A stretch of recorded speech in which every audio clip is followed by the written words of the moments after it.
नमस्कार, जय भीम। मैं हूं अशोक दास और आप देख रहे हैं दलित दस्तक। हाथरस की घटना हमारे सामने है। हाथरस में जो हुआ, एक दलित बच्ची के साथ जिस तरीके से अत्याचार हुआ, उसके बाद पूरा देश, पूरे देश के बाहर भी तमाम जगहों पे लगातार विरोध हो रहे हैं। देश में अभी यह एक बड़ा मुद्दा बना हुआ है। हालांकि 29 सितंबर को जो पीड़ित लड़की थी उसकी मृत्यु हो गई। उसके बाद आनन फानन में पुलिस ने उसे जला दिया और मामले को रफा दफा करने की कोशिश की, लेकिन मुद्दा अभी भी गर्म है। इस मामले को लेकर दलित समाज के भीतर, अम्बेडकरी समाज के भीतर, बहुजन समाज के भीतर खासा रोष है। लोगों का कहना है कि कि बहुजन समाज को, दलित समाज को सड़क पर उतर जाना चाहिए और न्याय की मांग की जानी चाहिए, क्योंकि बिना लड़े, बिना आंदोलन किए इस तरीके की घटनाएं रुकेंगी नहीं। तो इसी में कई लोग ऐसे भी हैं जिनका कहना है कि सड़कों पे उतर के और लड़ने से बहुत कुछ हासिल होने वाला नहीं है, ये चीजें रुकने वाली नहीं है। इसलिए एक रणनीति बना के संगठन के स्तर पे लड़ाई करने की जरूरत है। प्रोफेसर विवेक कुमार सर है हमारे साथ। सर समाजशास्त्री हैं, जेएनयू में है, आप तमाम लोग जानते होंगे, राजनीतिक विश्लेषक हैं। सर का भी यही मानना है कि इस मुद्दे पे जो हाथरस का मुद्दा है या फिर ऐसी जो भी घटनाएं होती हैं, इस पर बहुत उग्रता से काम करने की जरूरत नहीं है। सड़क पे उतर के चीजें हासिल होने वाली नहीं है, बल्कि चीजों को सही तरीके से देखना होगा। सर, ठीक कहा मैंने? तो सर, आखिर न्याय कैसे मिलेगा? आप जो इस तरह की घटनाएं हो रही हैं, आपको क्या लगता है कैसे रुकेंगे इस तरह की घटनाएं? समाज को करना क्या चाहिए? देखिए, सबसे पहली बात तो ये है कि ये बहुत ही भावुक मुद्दा है, जिसको हम लोग कहते हैं बहुत सेंसिटिव मुद्दा है। जी। और भावुकता में इस समय जो है काफी उतार चढ़ाव देखने के लिए मिल रहे हैं, और भावुकता को बाकायदा कुछ लोग भुनाने की भी कोशिश कर रहे हैं, और कुछ राजनीतिक दल भी इसको भुना रहे हैं, और दूसरी तरफ जो है आप देखेंगे मीडिया भी इसको भुनाने की कोशिश कर रहा है। लेकिन वास्तविकता में क्या है कि पीड़िता है और पीड़िता का परिवार, क्या उसको न्याय मिल रहा है या नहीं मिल रहा है, ये प्रश्न हम लोगों के लिए, जो एक समाजशास्त्री है और हमारी विशिष्ट अस्मिता है, एक विशेष वर्ग से हम आते हैं, तो हमारा उत्तरदायित्व तो कुछ और बन जाता है।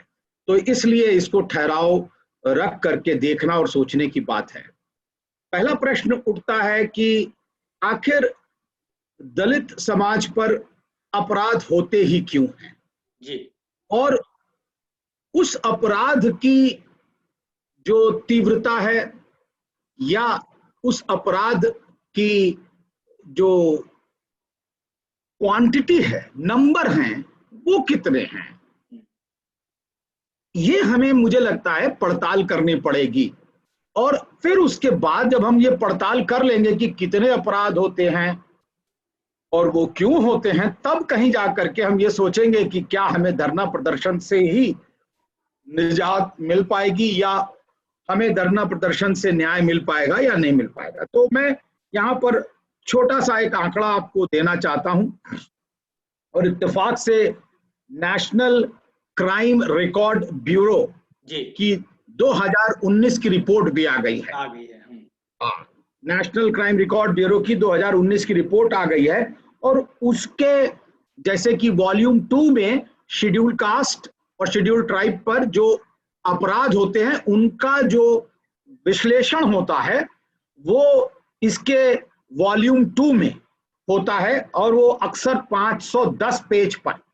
तो ये आंकड़ा मैं वहीं से ले रहा हूं, नेशनल क्राइम रिकॉर्ड ब्यूरो की पुस्तक और उसका वॉल्यूम 2 पेज नंबर 510 चैप्टर 7, और उसमें बाकायदा लिखा है जी, 2017 में 43,122 अपराध हुए दलितों के पास, 2018 में 42,748 अपराध हुए, और 2019 में 45,852, यानी कि लगभग 125 अपराध पर डे।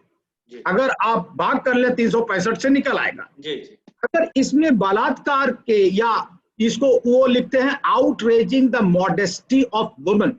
अगर उसको देखें तो 3462 केस हुए हैं, लगभग 10 ऐसे अपराध, जघन्य अपराध महिलाओं के साथ हुए हैं। तो अगर इस प्रकार के नंबर अपराधों की संख्या है हमारे पास, तो हम ये कैसे कह रहे हैं कि केवल एक अपराध में हम धरना प्रदर्शन करेंगे और हमको न्याय मिल जाएगा? इसका यह मतलब हुआ कि हम एक सामाजिक संरचना के अंदर जो सामाजिक बनावट है, उस बनावट में अपराध निहित है और उसी में वो निर्मित हो रहा है। अगर हम उस समाज की बनावट से नहीं लड़ेंगे तो हमको निजात नहीं मिल पाएगा। पहला चरण यही है कि हम समाज को, क्योंकि मान्यवर कांशीराम जी का ये प्रश्न था कि हमको प्रश्न उठाना चाहिए, हम धरना करेंगे, प्रदर्शन करेंगे, हमको न्याय भी एक तरह से कुछ लोग आ जाएंगे, साथ दे देंगे, लड़ लेंगे, लेकिन ये उसके बाद भी नहीं रुकेंगे। और इसलिए हमें ये प्रश्न उठाना पड़ेगा कि आखिर हम पर अपराध होते क्यों हैं। और मैंने कि पहले चरण में ही आपको बता रहा हूं कि अपराध इसलिए होते हैं क्योंकि भारतीय सामाजिक संरचना के अंदर ही वो छुपा हुआ है कि अरे दीनहीन, जो मलिन बस्ती वाले हैं, दलित हैं, उनको आप मार लीजिए, कुछ होने वाला नहीं। और वहीं से दूसरी बात है कि अपराध होते क्यों हैं, वो आती है कि क्या लॉ एंड ऑर्डर दलितों के पक्ष में खड़ा होता है या नहीं होता है।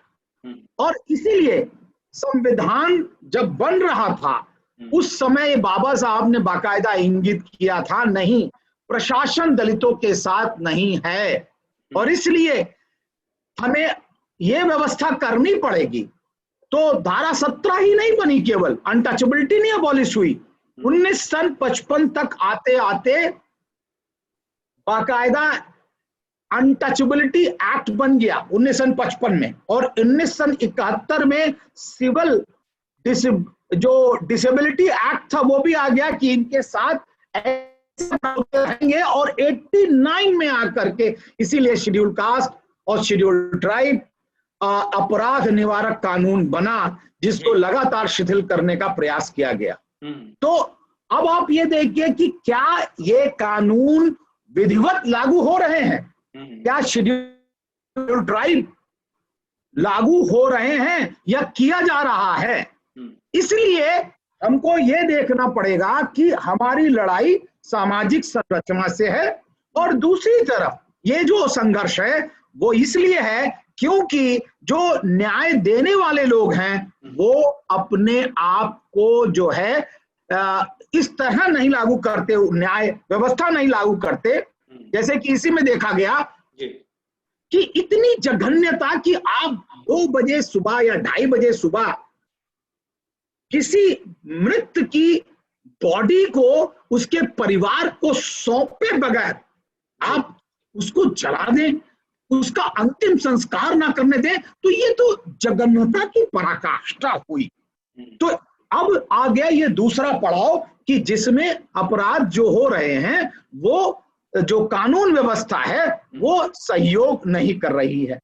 और तीसरी तरफ जब ये कानून व्यवस्था जब न्यायालय में जाती है तो उस समय किस तरह का व्यवहार होता है। आपने भौरी देवी केस में सुना होगा कि कोर्ट का, राजस्थान हाई कोर्ट का क्या ऑर्डर आया था, और उन्होंने ये कहा बाकायदा कि एक पिता और पुत्र ऐसा जघन्य अपराध नहीं कर सकते, और भौरी देवी के केस में बाकायदा उनका एक्विटल हो गया था।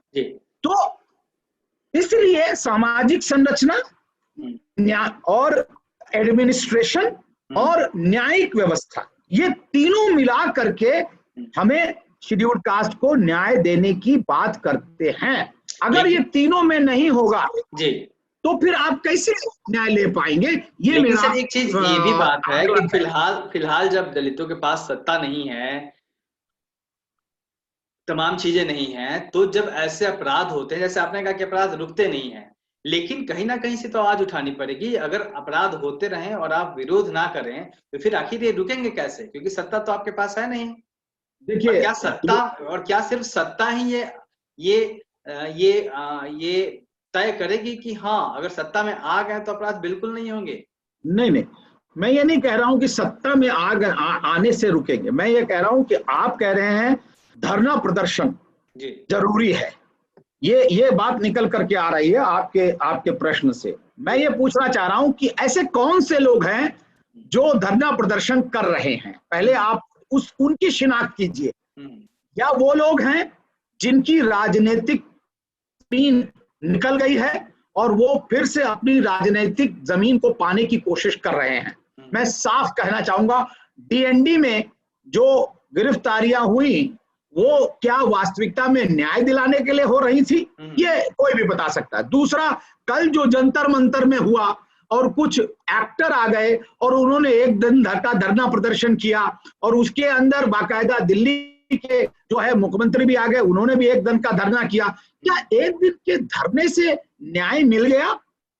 आपने देखा होगा टीवी की डिबेट, एनडीटीवी में अब एक एंकर जो हैं वो पूरी की पूरी दलित स्पेस ले गए, उन्होंने ही पूरा डिस्कस कर दिया दलितों के लिए। कल मैंने और भी देखा इंडिया टुडे की डिबेट, उसमें भी बहुत सारे लोग आए और उसमें नूरा कुश्ती होती रही, एक तरफ कांग्रेस के, दूसरी तरफ भाजपा के, तीसरी तरफ सपा के। और भाजपा में इतना भी कोई प्रवक्ता नहीं था कि जो दलित हो सकता, उसमें भी वो आपने अपर स्ट्रेटा का ही दलित के मुद्दे को डिस्कस करने के लिए भेजा।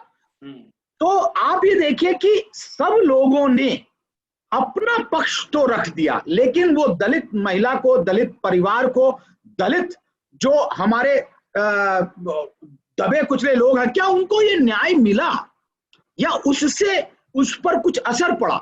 उन लोगों ने सवाल कर रहा हूं कि आखिर मतलब कोई तो रास्ता होगा। आप समाज शास्त्री हैं, आपने तमाम चीजों को देखा है, आपको क्या लगता है मतलब ये चीजें रुकेंगी कैसे? नहीं, इसीलिए मैं कह रहा हूं कि आप मुझे बताइए कि कहां पर अपराध हो रहे हैं।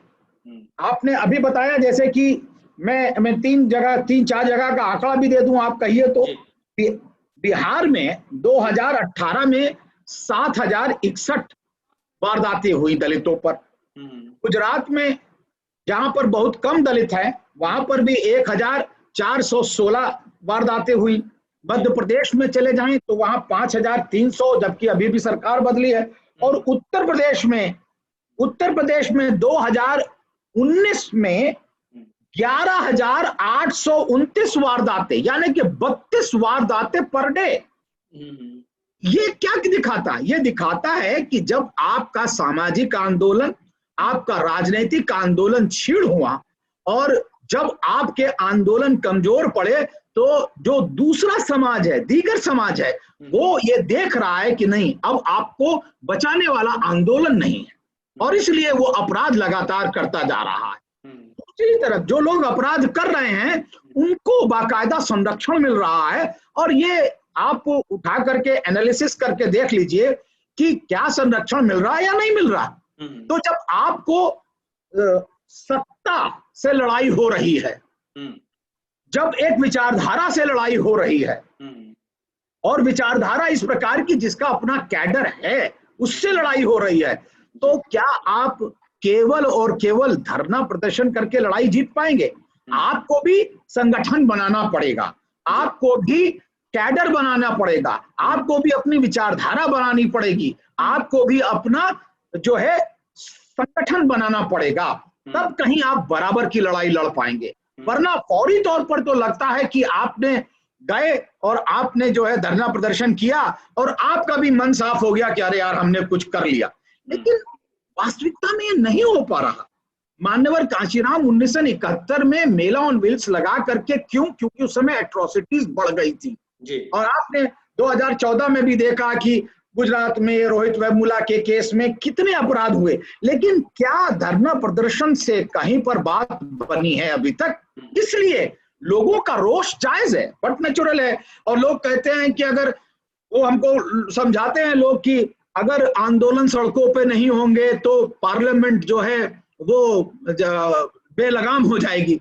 लेकिन आप ये बताइए कि जो लोग धरना प्रदर्शन कर रहे हैं वो क्या इसको सतत लगातार करते हैं और क्या वो लाभ लेकर के हट नहीं जाते हैं? इसी दिल्ली में मैंने देखा था करप्शन के खिलाफ बहुत बड़ा अनशन देखा था और 70-72 साल का एक बूढ़ा व्यक्ति, वो उसको बताते थे तीसरी आजादी का आंदोलन है, और वो वहीं पर रामलीला मैदान में बाकायदा 15 दिन चलता रहा और उससे कुछ लोगों ने सत्ता ली और उस बूढ़े व्यक्ति को धोखा दिया और किनारे हो गए। आज वो कहाँ है एंटी करप्शन का आंदोलन जो धरना प्रदर्शन से शुरू हुआ था और जो है बाकायदा लोग सत्ता लेकर के किनारे हो गए। तो सवर्ण समाज के लोगों का जब अनशन होता है, जब आंदोलन होता है, तो उनसे एडमिनिस्ट्रेशन दूसरी तरह निपटता है। जब दलित समाज का व्यक्ति आंदोलन करता है तब उसके ऊपर लाठी पड़ती है। आप 2 अप्रैल 2018 की घटना को याद कीजिए कि किस प्रकार दलितों के बच्चों को बाकायदा गोली से भून दिया गया अनशन के अंदर। क्या उनको न्याय अभी तक मिला है? तो इस समाज के अंदर सवर्ण समाज, उस आंदोलन के बाद सरकार को अपना फैसला पलटना भी तो पड़ा था। क्या फैसला पलटा है? आज आपके ऊपर जो अन्याय हो रहा है, अत्याचार हो रहा है, क्या रुक गया है उससे? क्या उसी प्रकार लगातार जारी नहीं है? मैंने तो आपको 45,852 अपराध हुए हैं। रास्ता नहीं है, सवाल तो वही बना रहा ना। रास्ता लंबा है जी, रास्ता लंबा है, ठहर कर है और बाकायदा जिसे कहना चाहिए विधिवत लड़ाई लड़ी जाएगी। ये फायर फाइटिंग जिसे कहते हैं कि आप एक दिन आए और आपने धरना किया, उसके बाद गायब हो गए, उसके बाद फिर आप अपराध को रोकेंगे, आपको देखेंगे। मैं यही कह रहा हूं कि 3,462 वारदातें हुई हैं दलित महिलाओं के साथ। क्या आप सब में धरना प्रदर्शन करने गए या कर पाएंगे? क्या आपके पास इतनी ताकत है कि आप कर पाएंगे? नहीं साथियों, ऐसा नहीं है। इसीलिए आपको अपनी एनर्जी को और विपक्ष यही चाहता है, मान्यवर यही समझाते थे कि दिल में आग और दिमाग में ठंडक। अगर दिमाग में भी आग होगी और दिल में भी आग होगी तो विस्फोट हो जाएगा। नहीं, आप विपक्ष चाहता है कि आप हमेशा धरना करें, आप प्रदर्शन करें, आप अपनी ऊर्जा जाया करें। आप ऊर्जा ही नहीं जाया करें, आप अपना समय भी जाया करें, लेकिन अपना आंदोलन आत्मनिर्भर आंदोलन न बना पाए। ये बात जो है भावनात्मक धरातल पर बहुत लोग नहीं समझेंगे, लेकिन सबको ठंडे दिमाग से समझना चाहिए। बाबा साहब ने 26 नवंबर 1949 में यही कहा था जी। अब हमारे पास संविधान है और हमारे पास संवैधानिक धाराएं हैं। अगर हम संविधान के माध्यम से लड़ाई नहीं लड़ेंगे, कितना आसान है, आपके पास एक वोट का अधिकार है भाई, आप सरकार बना लीजिए, आपकी संख्या ज्यादा है, आप वो काम नहीं करेंगे, लेकिन आप धरना प्रदर्शन करेंगे जिसमें हमारे लोग घायल हों, हमारी एनर्जी जाया हो, हमारा संगठन ना बन पाए और दूसरे आकर के बाकायदा उसका फायदा उठा ले जाएं। और आपने देखा होगा कि दूसरे उसका फायदा उठा रहे हैं, बाकायदा उनकी राजनीति चमक रही है कि मतलब ये कि राजनीतिक भावनाएं जो है, पूरी भावनाएं उन्हीं के साथ हो गई हैं। जी, मतलब ये कि राजनीतिक तौर पे सत्ता हासिल करके आपका ये कहना है कि लोकतांत्रिक तरीका है, वोट का अधिकार है, आप संख्या में ज्यादा है, आप सत्ता पे कब्जा करिए। एक तरीका वो है कि आपके पास वोट का अधिकार है, आपकी संख्या ज्यादा है, इस गुस्से को पाल करके आप वोट में दिखा दीजिए। जब वोट की बात आती है तब तो आप जिसे कहना चाहिए अपना वोट बांट देते हैं। एक तो ये रास्ता है। दूसरा, आप संगठन बनाइए, संगठन के अंदर चेतना रखिए। आप सामाजिक संगठन बना सकते हैं जिसमें एकता हो और जिस प्रकार से समाज के अंदर अपराध हो रहे हैं उन अपराधियों को चिन्हित करके कम से कम आप अपने समाज के साथ खड़े होइए। अब आपने देखा होगा ये जो हाथरस की घटना है, उतना एक तरफ दलित समाज है, दूसरी तरफ सवर्ण समाज है। सवर्ण समाज को बाकायदा धरना प्रदर्शन करने की इजाजत है, लेकिन हमारे दलित समाज को नहीं है। अब आप बताइए, ऐसी जब स्थिति आ गई है तो इसमें आप धरना प्रदर्शन जंतर मंतर पर रख करके किस प्रकार न्याय दिलाएंगे, मेरा ये प्रश्न है। जी सर, कुछ देर पहले आप मीडिया की भूमिका के बारे में भी बात कर रहे थे। सर, पिछले दिनों में एक ट्रेंड देखा है, मैंने महसूस किया है कि जब भी कोई बड़ा मुद्दा देश में होता है तो कहीं ना कहीं एक दलित समाज से जुड़े हुए मुद्दे को, जो भी उस वक्त की तात्कालिक घटना होती है, उसको मीडिया में बहुत तेजी से हवा दे दी जाती है। और उससे क्या होता है कि कई मुद्दे खत्म हो जाते हैं। जैसे जब राम मंदिर का आंदोलन था, उस वक्त भी एक दलितों से जुड़े हुए मुद्दे को हवा दी गई थी और काफी बहस हुई थी उस वक्त में। ऐसे ही अभी किसानों का आंदोलन चल रहा था और तमाम लग रहा था कि देश के किसान, देश भर के किसान सरकार के अगेंस्ट में सड़क पे उतरे हैं, तब तक कि हाथरस की घटना हो गई और सारा फोकस इस पे चला आया। हालांकि मैं साफ कर दे रहा हूं कि हालांकि ये मीडिया में जो घटना की रिपोर्टिंग हुई हाथरस की घटना को लेके, इसे ठीक है, कहीं ना कहीं दबाव बना प्रशासन पे और पुलिस पे, कार्रवाई हुई, जो पीड़ित परिवार है उसके लिए नौकरी और पैसे की घोषणा की गई। हालांकि वो काफी नहीं है, 25 लाख रुपए आज के वक्त में बहुत कम होते हैं, जबकि बात पे यही योगी सरकार दूसरों को करोड़ों रुपए की घोषणा कर देती है। तो ये चीजें हुई, लेकिन क्या एक मीडिया को, क्योंकि मीडिया, सरकार और तमाम संस्थाओं की मिलीभगत साफ साफ देखने में आई है पिछले दिनों में, तो क्या जब भी ऐसी कोई घटनाएं होती हैं बड़ी, तो एक दलित समाज से जुड़े मुद्दे को हवा दे के और उसको उभार दिया जाता है और उन मुद्दों को दबाने की कोशिश की जाती है?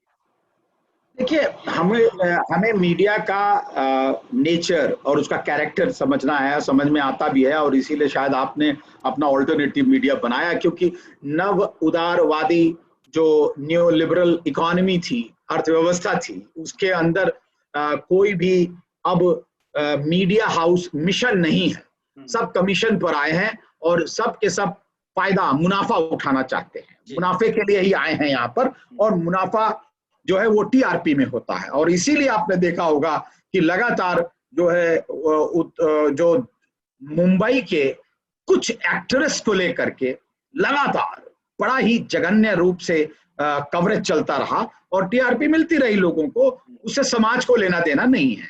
ये बात तो एकदम फैक्ट है। दूसरी बात है कि इस मीडिया के अंदर नुमाइंदगी कौन कर रहा है, रिप्रेजेंटेशन कौन कर रहा है, दलित आवाजों को उठाने वाले कितने दलित लोगों को बुलाया गया या उनको कितना समय दिया गया। मैंने तो ये देखा कि बहुत ही प्रोग्रेसिव जो माने जाते हैं एंकर्स, उन प्रोग्रेसिव एंकर्स ने दलितों की स्पेस ही खाली पूरी की पूरी। अब दलित के जो प्रोफेसर थे, दलितों के जो टीचर हुआ करते थे या कुछ बुद्धिजीवी थे, उनको बुलाना ही बंद कर दिया। अब तो वो खुद अपने आप में सर्वे सर्वा हो गए। वाह भाई वाह, आपने सबकी जो डेमोक्रेटिक स्पेस हुआ करती थी, जो प्रजातांत्रिक जगह है, जिसका मुद्दा उसकी लड़ाई और जिसकी लड़ाई उसकी अगुवाई, इस अगुवाई में लड़ी जाएगी। किसकी अगुवाई में लड़ी जाएगी? जो जलेबी की रखवाली है वो बिल्लियों से थोड़ी होगी, वो तो चट कर जाएगी तुरंत। तो आप अपनी टीआरपी बढ़ाने के लिए दलित का मुद्दा उठाएंगे जरूर, लेकिन कैसे उठाएंगे इस पर निर्भर करता है। मैंने आपको बताया कि जो प्रवक्ता आएंगे बहुजन, चाहे वो किसी भी पार्टी से आए, वो समर प्रवक्ता आएंगे, उनके पास दलित प्रवक्ता भी नहीं है। दलितों के इश्यू को उठाने के लिए भी जो मेन स्ट्रीम पॉलिटिकल पार्टीज हैं, उनके पास दलित प्रवक्ता नहीं है। ये है प्रतिनिधित्व का कमाल। और ये प्रजातंत्र में जब तक किसी समाज को पूरी की पूरा प्रतिनिधित्व नहीं मिलेगा, प्रतिनिधित्व नहीं मिलेगा, वो अपनी आवाज खुद उठाए, आप कब तक उसकी चौधराहट करते रहेंगे? तो ये मुझे लगता है कि सचमुच आप जो कह रहे हैं कि एक तरह से मिली जुली नूरा कुश्ती थी कि हम दलित का उठाएंगे इशू और ऐसा लगेगा कि हम बड़े प्रोग्रेसिव हैं, हम बड़े ज्यादा, जिसे कहना चाहिए न्यायप्रिय हैं, लेकिन वास्तविकता में किसी दूसरे मुद्दे को किनारे कर दिया जाएगा। ये अक्सर होता रहा है। जी जी। सर, एक और बड़ा मुद्दा है, लगातार आपने तमाम आंकड़े दिए कि किस तरीके से देश भर में दलित व आदिवासियों के खिलाफ लगातार अत्याचार बढ़ रहे हैं। और इसी वक्त में एक सच्चाई ये भी है, आपने भी ट्विटर पे लिखा था कि राष्ट्रीय अनुसूचित जाति आयोग, राष्ट्रीय अनुसूचित जनजाति आयोग और सफाई कर्मचारी आयोग, तीनों के अध्यक्ष का पद पिछले कई महीनों से लगातार खाली पड़ा है। और जिस प्रधानमंत्री ने कुछ दिनों पहले ये स्टेटमेंट दिया था कि दलितों को मत मारो, मुझे मार दो, वो प्रधानमंत्री के शासनकाल में जो संवैधानिक संस्थाएं हैं जो इन समाज के मुद्दों को देखने के लिए बनाई गई है, हालांकि वो कितना देखती है आपको भी पता है, उसके उनके राष्ट्रीय अध्यक्षों के पदों को खाली रखा गया है। बिल्कुल, मैंने ये बात उठाई थी, अपने ट्विटर पर भी कहा, और मैं जानना चाह रहा था, मुझे लगा कि क्योंकि मैं उनकी जब वेबसाइट पे गया तो मुझे वहां पर दिखाई पड़े कि वो जो 5वां आयोग था उसके अध्यक्ष का नाम और उसके सब मेंबर्स का नाम था, लेकिन उसके बाद मुझे नाम नहीं मिला, तो मैंने अपना ट्विटर पर लिखा। लेकिन मैंने जो पहला प्रश्न उठाया था कि अपराधों को रोकने के लिए संस्थाएं हैं जी, और सत्ता पक्ष जो है उन संस्थाओं के माध्यम से काम करता है। तो भारतीय संविधान के अनुच्छेद 338 के तहत ये व्यवस्था है कि एक शेड्यूल कास्ट कमीशन आयोग बनेगा और उसका एक कमिश्नर होगा जो हर वर्ष अपनी रिपोर्ट राष्ट्रपति को देगा। और वो रिपोर्ट किस प्रकार की होगी? उसमें दलितों के जितने भी प्रॉब्लम्स होंगे या उनके विकास की योजनाएं होंगी, उनको किस प्रकार लागू किया, उसकी रिपोर्ट बाकायदा राष्ट्रपति को देगा और राष्ट्रपति जो हैं वो संसद के पटल पर रखेंगे और पटल पर बाकायदा उस रिपोर्ट पर बहस होगी और बहस के बाद क्रियान्वयन क्या हुआ है और क्या छूट गया है, इस पर बाकायदा बहस होगी। तो अगर वास्तविकता में संवैधानिक नैतिकता के आधार पर दलितों के अधिकारों का जो मूल्यांकन हो या उनका लागू किया जाए, उनके अधिकारों को लागू किया जाए, तो मुझे लगता है कि ये सब बातें बाकायदा निकल करके सामने आ सकती हैं। लेकिन ये तभी होगा जब आप ठहर कर डिबेट करेंगे। आप तो गए, आपने धरना प्रदर्शन किया, लेकिन आपने ये प्रश्न नहीं उठाए, आपने तो केवल एक प्रश्न उठाया और चले आए, बल्कि राष्ट्रपति से लेकर के और जो न्याय और अधिकारिता मंत्री हैं और वहां पर और भी कई न्याय अधिकारिता राज्य मंत्री हैं और उसके बाद फिर शेड्यूल कास्ट, इन सब की जवाबदेही बनती है कि आखिर ये अपराध क्यों हो रहे हैं और उसके लिए क्यों नहीं माकूल जो है कदम उठाए जा रहे हैं। तो ये तो संसद के अंदर, ये विधानसभाओं के अंदर जब ये बहस तेज होगी तब कहीं ज्यादा बड़ा असर होगा, वरना सड़क पर आप एक दिन आंदोलन करेंगे और उसके बाद बैठ जाएंगे, उसके बाद जब दूसरा होगा तब फिर आप आएंगे, तो आपकी एनर्जी हो जाएगी, आपका टाइम जाएगा, आपका पैसा जाएगा और लोगों को ये लगेगा कि हम कुछ कर रहे हैं। तो मेरा इसीलिए मानना है कि आपको सामाजिक संरचना के सोच से लड़ना पड़ेगा और सोच तभी आएगी जब विचारधारा, संगठन और अपने कैडर सब बना करके लड़ाई लड़ेंगे।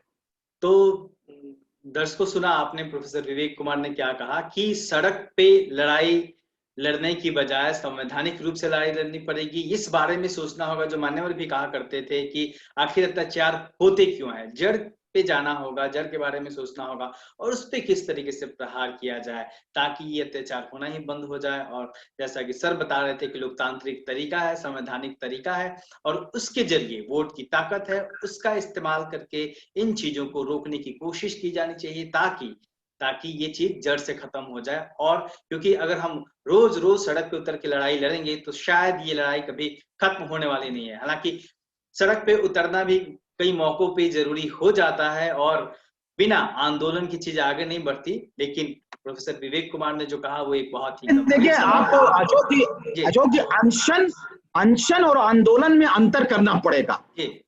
जो लोग इस समय कर रहे हैं वो अनशन कर रहे हैं, आते हैं और जिंदाबाद मुर्दाबाद, जिंदा मुर्दाबाद। मतलब एक दिन वाली बात नहीं होनी चाहिए, अगर आपने पकड़ा तो उसको लेके चलिए, आप जड़ तक पहुंचेंगे, कैसे खत्म होगा। हाँ, ये नहीं कि एक दिन सांकेतिक कर दिया आपने आकर के और निकल गए और दूसरे लोग पता चला फंस गए। जी, ये महत्वपूर्ण सवाल उठाया प्रोफेसर विवेक कुमार ने कि एक दिन की बात नहीं है। जैसे जब ऐसी घटनाएं होंगी आप आएंगे और फिर चले जाएंगे, उससे कुछ नतीजा निकलने वाला नहीं है। अगर वास्तव में अगर सड़क पे ही आंदोलन लड़ना है तो इस मुद्दे को पकड़ के जो लोग भी इसका नेतृत्व करने का दावा करते हैं या फिर चाहते हैं कि हो, उनको लगातार इस मुद्दे को पकड़ के लड़ाई लड़नी होगी, समाज को लगातार लड़ाई लड़नी होगी। एक दो दिन के आंदोलन से बहुत चीजें बदलने वाली नहीं। ये थे हमारे साथ प्रोफेसर विवेक कुमार सर, आपने वक्त दिया और अपने विचार बताएं, हमसे साझा किया। आपका बहुत बहुत धन्यवाद। Thank you. दलित जय भीम।